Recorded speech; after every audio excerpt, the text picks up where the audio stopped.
The tune of true wealth. Long ago, in the bustling city of Ravindrapur, there lived a wealthy industrialist named Raghav Verma. Known for his sharp business sense and towering reputation, Raghav owned sprawling offices, luxury cars, and a mansion that glittered like a palace at night. Yet, despite all his riches, an invisible restlessness clung to him. Sleep often eluded him, and every deal he closed only seemed to birth another worry. One scorching summer afternoon, Raghav was traveling in his gleaming black sedan for an urgent meeting. The roads shimmered under the harsh sun, and the city's chaos swirled around him. Suddenly, with an unexpected sputter, the car jolted to a stop on a lonely stretch of road just beyond the city's outskirts. He jumped out and lifted the bonnet. He tinkered, wiped sweat from his forehead, and tried again and again, but the stubborn engine refused to start. Raghav glanced at his watch. Time was slipping away. His meeting was critical. Deals worth millions were at stake. Anxiety tightened its grip on his chest. As he paced impatiently, his eyes wandered to the side of the road. There, under the shade of an ancient peepal tree, stood a rickety, sun-faded cycle rickshaw. Reclining on its worn seat was a thin young man, no older than 25. His clothes were patched and dusty, his sandals frayed, yet his posture was one of complete ease. Legs stretched lazily across the handlebar, head resting against the back seat. His eyes were closed, and from his lips flowed a gentle melody. Soft, lilting, carefree. The tune floated through the heavy air like a cool breeze. Raghav paused, puzzled. How strange, he thought. This man has nothing, no wealth, no comfort, no air-conditioned car, and yet he sings as if the whole world belongs to him. How can someone living with so little appear so utterly at peace? Driven by curiosity, Raghav approached. "Young man," he called, "can you take me to the railway station?" The rickshaw puller opened his eyes and smiled, an unhurried, warm smile that seemed to carry the freshness of a morning breeze. "Of course, Sahib," he said cheerfully. "It will be 40 rupees." Raghav nodded. "Let's go."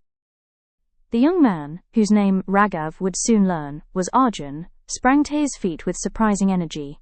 As he pedaled through the dusty road, his smile never faded.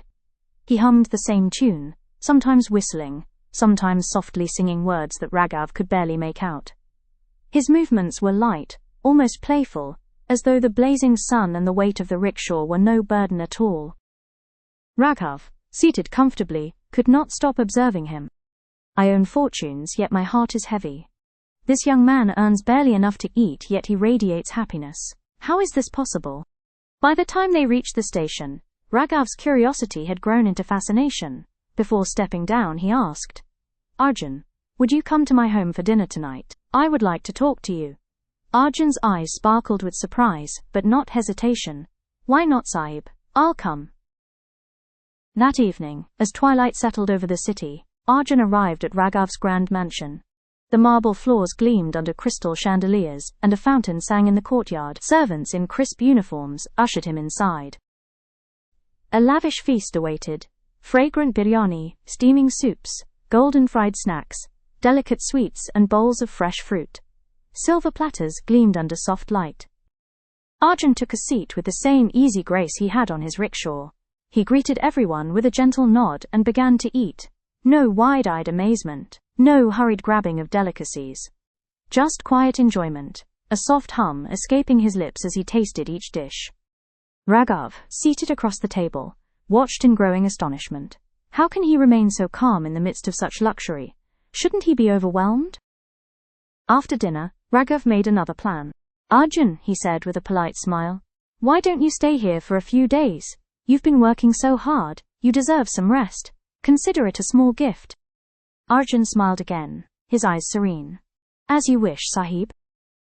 For the next several days, Arjun lived in the Verma mansion. Servants were at his service. A servant slipped shoes onto his feet each morning. Another handed him tea on a silver tray. At the press of a bell, 3 attendants came running. The air-conditioned room kept him cool.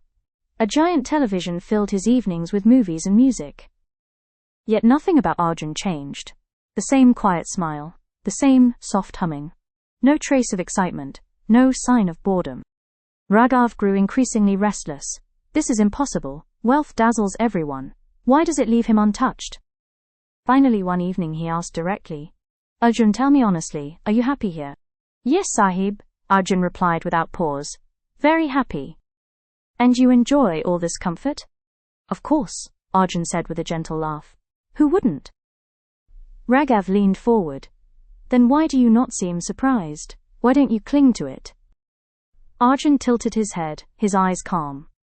Because, Sahib, comfort is pleasant, but it is not happiness. Happiness is not something these walls can give or take away. Raghav frowned. What do you mean? Arjun's voice remained soft, almost like his humming tune. I enjoy your food today, tomorrow I will enjoy a simple meal of rice and salt. I sing here, and I will sing when I return to my rickshaw.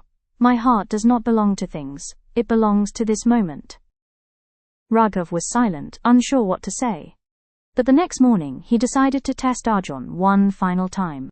Arjun, he said, I think it's time you return home. My driver will drop you. Arjun simply nodded. As you wish, Sahib. The car rolled back to the lonely road where the ancient peepal tree stood.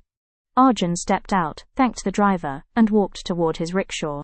From a small cloth bag he pulled out a rag, gently wiped the seat, adjusted the handle, and settled back with a sigh of contentment. Almost instantly, the familiar melody floated back into the air. From behind the tinted glass Raghav watched, transfixed. After days of luxury, Arjun had returned to his humble life without a flicker of regret. The same tune. The same smile. How can this be? Raghav whispered to his chauffeur. The driver, an older man with wise eyes, spoke softly. Sir, this is the wealth no money can buy. The one who ties happiness to gold and glass will never find peace, but the one who carries joy within, poverty cannot steal it, and riches cannot improve it. He sings because his heart is free. As the car pulled away, Raghav sank deep into thought. The grand halls of his mansion, the fleet of cars, the endless bank accounts, all suddenly seemed smaller, less important. That night, for the first time in many years, he slept peacefully. For he finally understood. True wealth is not the comfort of the body, but the contentment of the soul. If you like my story, please like, comment and subscribe.